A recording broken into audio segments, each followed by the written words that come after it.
I knew exactly how the night would go before I even stepped through the door.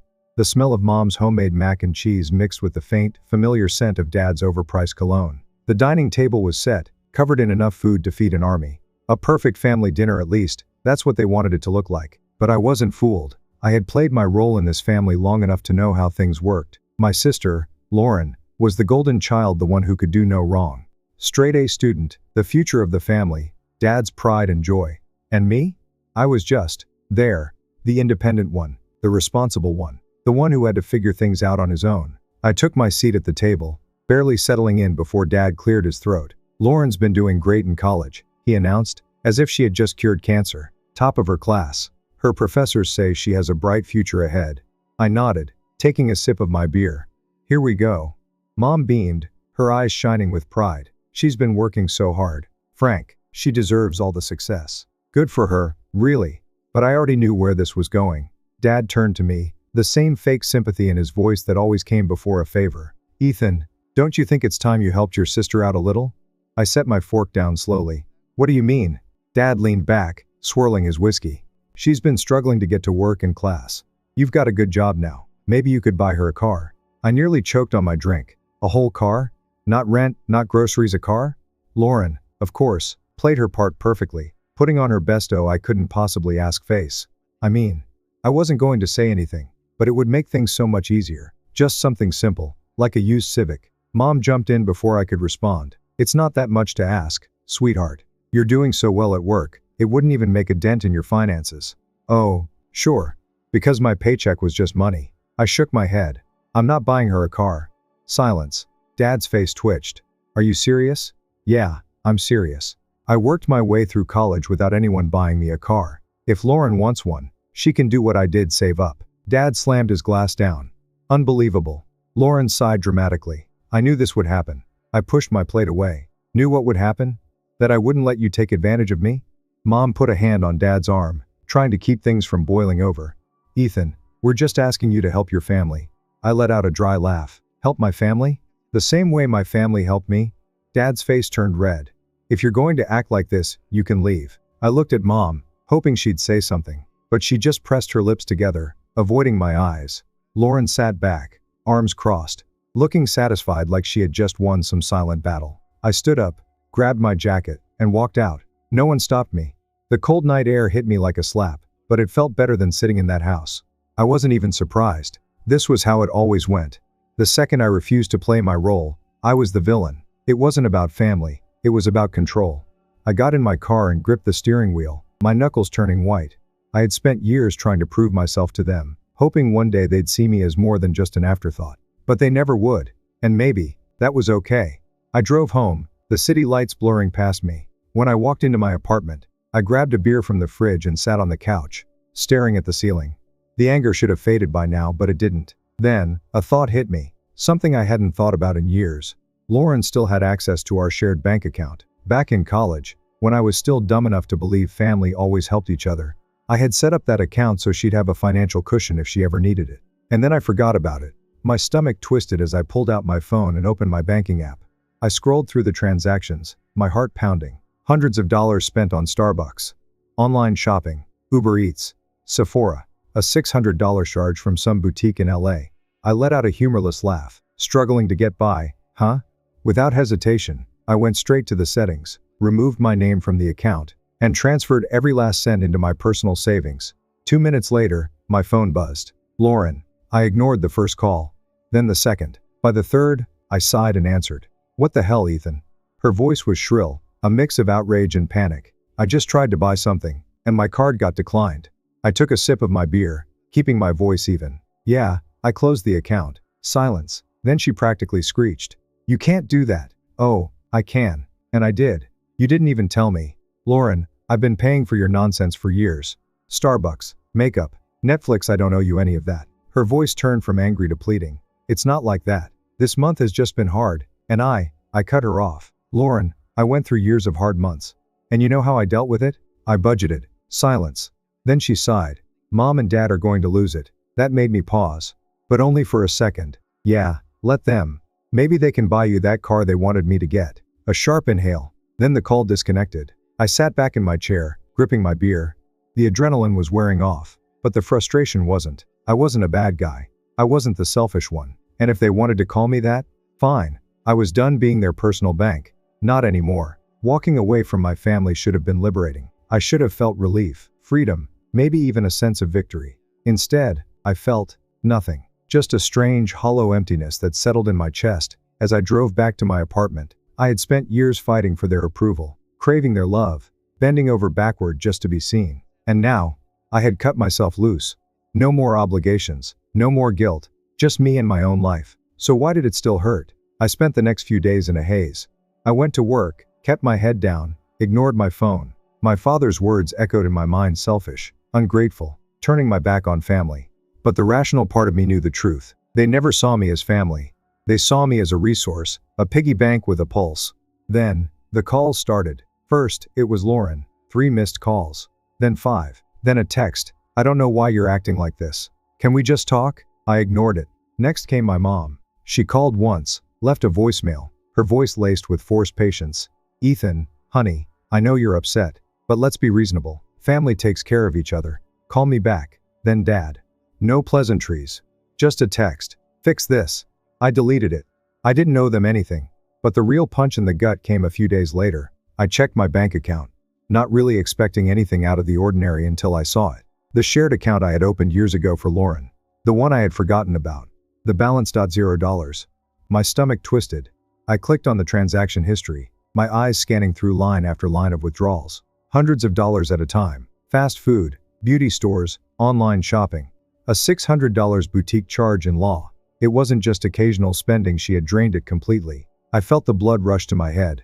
I had let this happen. I had left that account open, assuming she'd use it for emergencies. And now, she had bled it dry. I didn't hesitate. I logged in, shut down the account, and transferred every last cent I could recover back into my savings.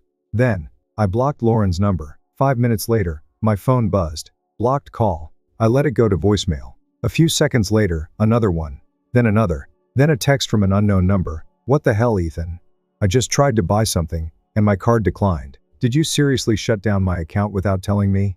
I stared at the message, gripping my phone so hard. My knuckles turned white. Then, I did something I should have done years ago. I deleted it. I was done. That night, I sat in my apartment, staring at the ceiling. The silence felt different now. Heavier. I had spent my whole life trying to prove myself to people who never cared. Now, for the first time, I was truly alone. But I wasn't broken.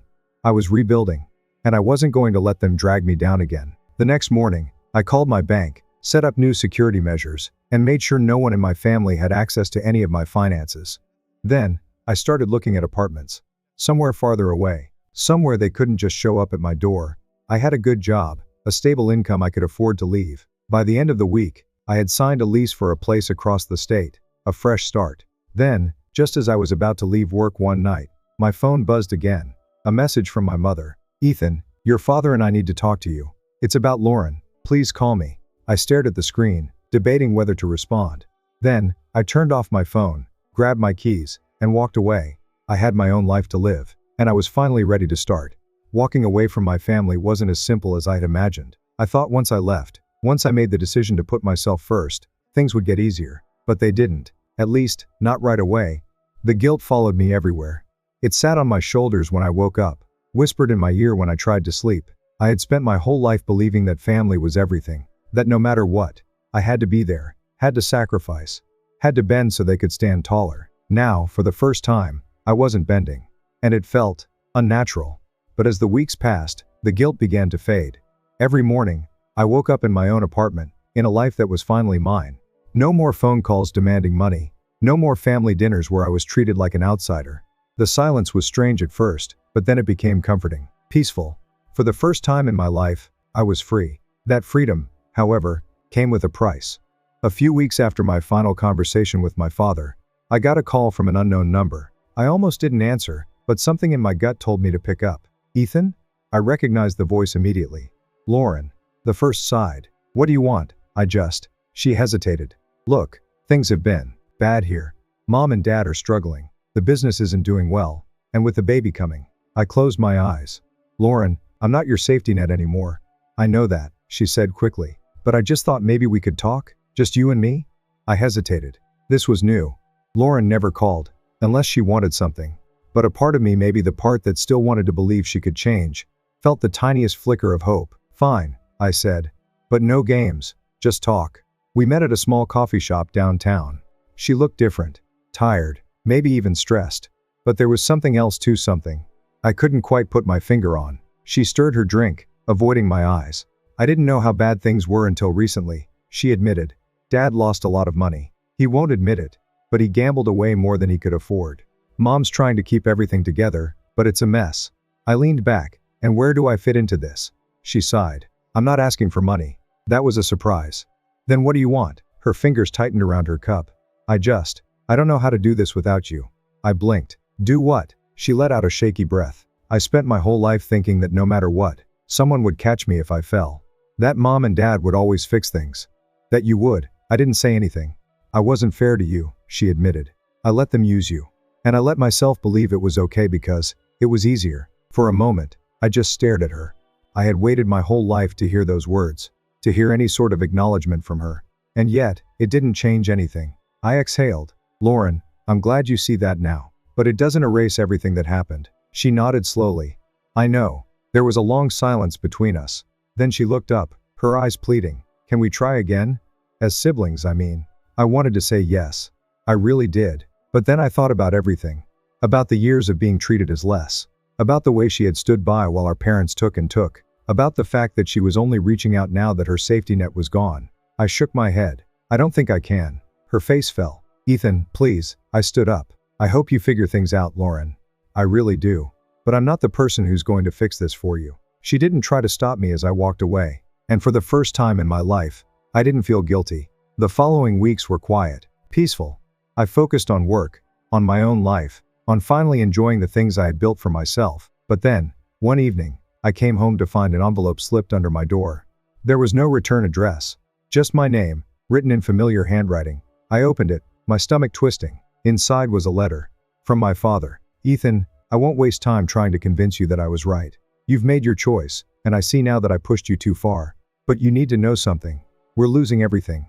The business is gone. The house is next. Your mother, she's not handling it well. And Lauren, well, she's about to bring a child into this world without any stability. I know I don't deserve anything from you, but I'm asking anyway. Come home, Dad. I folded the letter, my hand steady. I wasn't going back. Not now. Not ever. Because for the first time in my life, I had something more valuable than anything they could offer. I had myself. The drive back from my parents' house was a blur. My mind was racing. My hands gripping the wheel so tightly my knuckles turned white. I had thought I was past caring. Thought I had built enough distance to protect myself. But sitting across from them, hearing them beg for my help like I was nothing more than a bank to them, it cracked something open inside me. Not sadness. Not regret. Just exhaustion. For years, I had been fighting to prove I was more than just the forgotten son. More than just a resource they could tap into when it was convenient. And now, when they had no other options, they suddenly wanted me back in the fold. I pulled into my driveway, turned off the car, and just sat there, staring at my hands. I needed to end this once and for all. The next morning, I called my lawyer. I want to make sure my family has no legal way to take anything from me, I said the moment he answered. He was quiet for a moment, then sighed. I was wondering when you'd call me for this. We went through every legal loophole they could try to exploit. The house was mine. The business was mine. Every account. Every asset locked down. Can they contest anything? I asked. They can try, he said. But they won't win. You've covered your bases. That was enough for me. I thanked him and hung up. I felt lighter already. A week passed. Then two. Silence. I should have known it was too good to last. It started with a text from Lauren. I'm sorry for everything. Please, just talk to me. I ignored it. Then another. And another. Each one more desperate than the last. Then, one night, my phone rang. I stared at the screen. Saw her name flashing. And against my better judgment, I answered. Ethan, she breathed, like she had been crying. I need your help. I closed my eyes. Lauren, I can't do this anymore. Please, she whispered. I have nowhere else to turn. I wanted to believe her. I really did. But I had learned my lesson. You had a family who supported you, I said. You had Mom and Dad in your corner while I fought for everything alone. And when I needed support, you stood there and let them throw me away. She sniffled. I know. I was selfish. I cut her off. You weren't just selfish, Lauren. You were cruel. Silence. Then, quietly she asked, So that's it?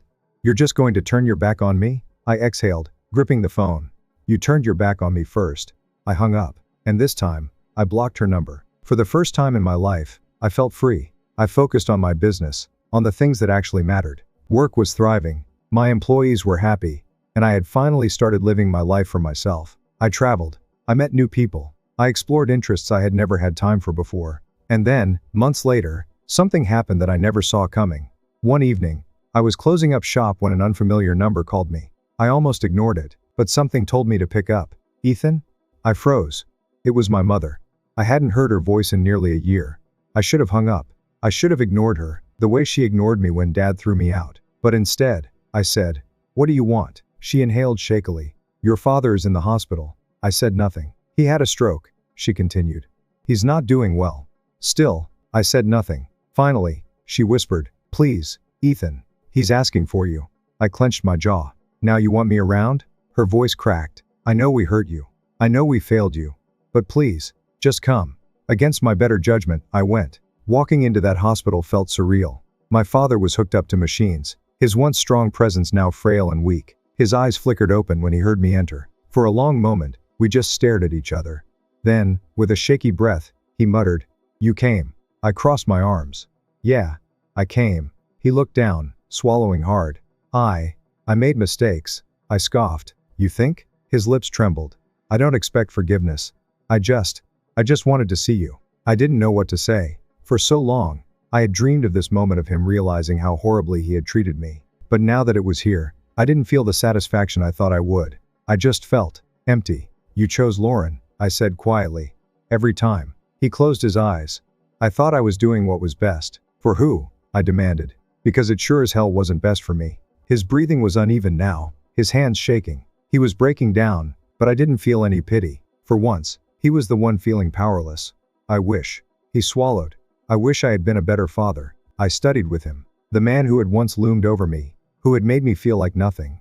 And now, he was weak, fragile, at the mercy of the very son he had thrown away. And I realized something. I didn't hate him anymore. I didn't forgive him. But I didn't need his apology either. Because I had already moved on. I exhaled. "Goodbye, Dad." Then, I turned and walked out. That was the last time I ever saw him. A few weeks later, he passed away. Mom called me, but I didn't answer. I didn't go to the funeral. I had already said my goodbye. And with that, I was finally free. After Dad's death, Lauren tried reaching out again. I ignored her. Then, one day, I got a final message from her. "I know you hate me. I don't blame you. But I just want you to know, I wish I had been a better sister. I hope one day, you'll find it in your heart to forgive me." I read it twice, then deleted it. Maybe one day, I would forgive her. Maybe the first wouldn't. Either way, it wasn't my burden to carry anymore. Because, for the first time in my life, I was finally living for me. The days after my father stole and sold my belongings were a blur of frustration and determination. I had spent so much of my life being manipulated, controlled, and guilt-tripped into submission. But now, something inside me had snapped. This wasn't just about a stolen laptop or a sold car. This was about years of being used and undervalued. And I was done. I filed the police report like I had promised. My father must have thought I was bluffing, because 2 days later, I got a call from my mother. "Ethan, what the hell have you done?" She hissed the moment I picked up. I stayed calm. I did what anyone would do when their property gets stolen. "You're blowing this out of proportion," she snapped. "Your father was just trying to teach you a lesson." "A lesson in what?" "Grand larceny." I shot back. "Because that's what this is, Mom. Theft. And I'm not letting it slide." She huffed, but I could hear the fear in her voice. "The police came to the house, Ethan. They questioned him. Do you have any idea how humiliating that was?" I shrugged, though she couldn't see it. "That sounds like a him problem." She was silent for a moment. Then, in a lower, more pleading voice, she said, "Just drop this, okay? Let's handle it as a family. We don't need the cops involved." "No, Mom. We needed to handle things as a family before he broke into my apartment. Before he decided he could sell my things like he owned them. Before you all treated me like a walking ATM. That time is over." She exhaled sharply. "Ethan, if you do this, you'll never be welcome in this family again." The words should have hurt. Maybe years ago they would have. But now, they felt relieved. "Goodbye, Mom." I hung up. The fallout came fast. Within days, my father was charged with theft. My mother tried to call again. Then my sister. Lauren left a voicemail filled with rage. "You're such an asshole, Ethan. You ruined our family over some stupid electronics? I hope you're happy. Ruined our family? That was funny. Because from where I stood, they had done a pretty good job of that long before I ever stood up for myself. But even though I was angry, even though I knew I was doing the right thing, there was still a part of me that felt hollow. Years of conditioning are hard to shake. For so long, I had been told that family is everything, that blood is thicker than water. Walking away felt unnatural, even if staying meant destroying myself. To distract myself, I threw everything I had into work. My boss noticed the change in me, the sharper focus, the relentless drive. After a particularly long meeting, he pulled me aside. "Ethan, have you ever thought about relocating?" I frowned. "Relocating?" He nodded. "We're opening a new branch in Colorado. It's a leadership position. Good pay. I think you'd be a great fit." I hesitated. "That's a big move. A fresh start," he corrected, eyeing me knowingly. "Think about it." I did. For 3 days, I wrestled with the idea. I had spent my entire life in this city, in this toxic cycle. Maybe it was time to break free completely. On the 4th day, I called my boss. "I'm in." Leaving felt like shedding old skin. I sold what little furniture I had, packed up my essentials, and booked a one-way ticket to Denver. The day I left, I didn't tell my family. I figured they wouldn't care, or if they did, it would only be because they couldn't use me anymore. The moment my plane touched down in Colorado, I took a deep breath. The air was crisp, clean. It felt like a possibility. The new job was intense, but I thrived in it. My team respected me. My work felt meaningful. And for the first time, I wasn't constantly looking over my shoulder, waiting for the next demand from my family. I found an apartment with a view of the mountains. I made friends, real friends, people who liked me for who I was, not for what I could do for them. I picked up new hobbies, things I had never had time for before. I went hiking, learned how to cook more than just microwavable meals, and even started dating. For the first time in my life, I was living for myself. Then, one day, my past came knocking. A knock on my apartment door. Unexpectedly, the first opened it, and there she was. My mother. She looked different, smaller, more fragile than I remembered. "Ethan," she said, her voice softer than I had ever heard it. "Please. We need to talk." I didn't invite her in. I wasn't ready for that. Instead, I stepped outside onto the small balcony attached to my apartment, crossing my arms. "How did you find me?" She sighed. "Lauren hired someone. A private investigator." I blinked. "She what?" Mom pressed her lips together. She was desperate. "She's pregnant, Ethan. And your father, he lost everything. The house, the business. It's all gone." I stared at her, waiting for the part where that was my problem. "We need you, Ethan," she said, reaching for my arm. "Please come home." I stepped back. "You mean you need my money?" Her face crumpled. "It's not like that." "It is exactly like that." My voice was firm. "You didn't care where I was when Dad stole from me. You didn't care when I left. But now that you're struggling, now you come looking for me?" She swallowed hard. "I know we made mistakes." "Mistakes?" I let out a dry laugh. "Mom, you let Dad treat me like garbage my entire life. You stood by while he stole from me. You called me selfish when I finally stood up for myself. And now, when you have nothing left, you suddenly want to reconcile?" Tears welled in her eyes.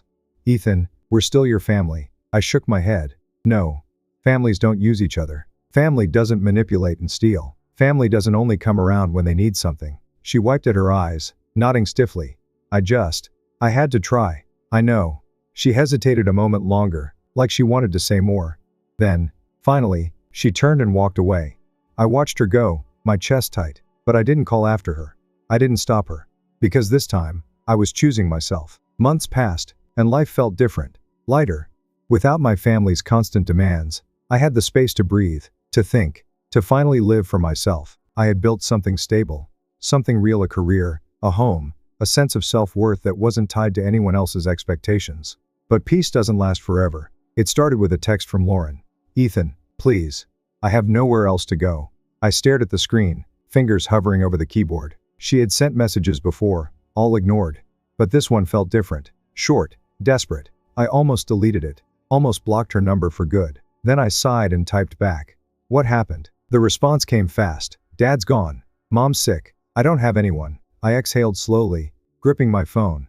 I wasn't stupid. I knew how this family operated. But something in me still needed to know. "Gone? What do you mean?" "Dead. A heart attack. Last week." The words hit me harder than I expected. My father was a lot of things: controlling, manipulative, selfish, but he was still my father. I let the information settle, waiting for the grief to come. It didn't. Just a strange emptiness. Then another message. I need help, Ethan. Please. I should have ignored it. Should have walked away, like I promised myself I would.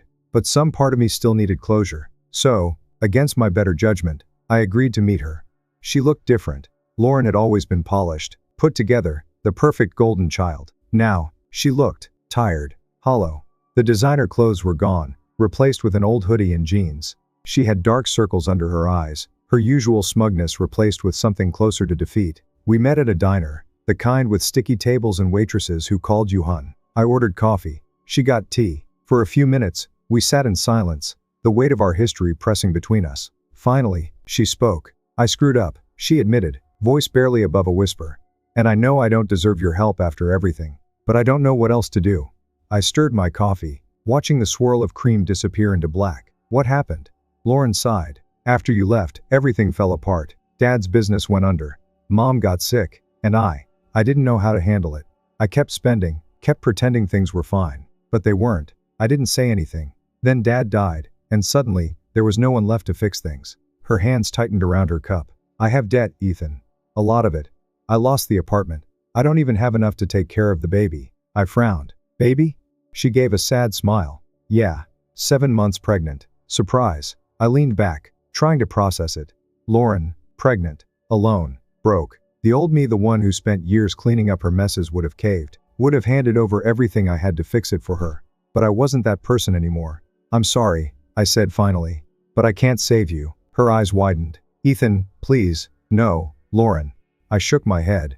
You didn't just screw up. You treated me like I was disposable. Like my only purpose was to take care of you. And now that you've hit rock bottom, you suddenly remember I exist? She flinched. I was wrong. I see that now.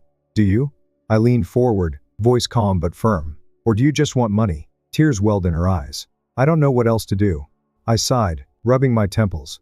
I'm not giving you money, Lauren. But I can help you find a job, a place to stay. I'll give you advice, but that's it. Her shoulders slumped. That's not enough. It's all I have. Silence. Then she nodded, wiping her eyes. Okay. It wasn't the ending she wanted, but it was the only one I could give. Months passed. Lauren got a job, found a small apartment. She struggled, but she managed, and I kept my distance. Then, one day, a letter arrived. It was from my mother. Ethan, I know I'm the last person you want to hear from, and I don't blame you, but I needed to say this. I failed you. I should have stood up for you. Should have loved you the way a mother is supposed to. But I was weak, and I let your father dictate everything. I don't expect forgiveness. I just want you to know, I see it now. And I am sorry. With love, Mom.